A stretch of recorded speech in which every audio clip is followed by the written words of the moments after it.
இந்த சம் பாருங்கள், ரூபாய் 10,890 ஏ மற்றும் பி என்ற இரு குழுக்கள் 4:5 என்ற விகிதத்தில் பிரித்து கொண்டால் பியின் கிடைக்கும் தொகை என்னன்னு கேட்குறாங்க. 4x 5x ரெண்டோட இது ஆட் பண்ண எவ்வளோ 9x.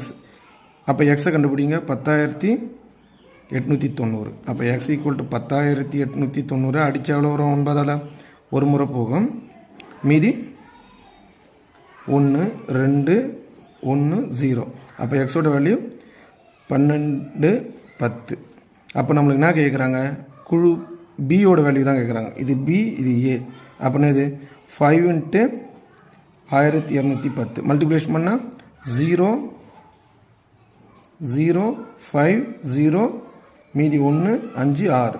அப்போ 6,050. நம்மளுக்கு பி மட்டும் தான் கேட்குறாங்க, அதனால் பி மட்டும் போட்டால் போதும், ஏ தேவையில்லை. அப்போது பியோட பங்கு தொகை எவ்வளோ?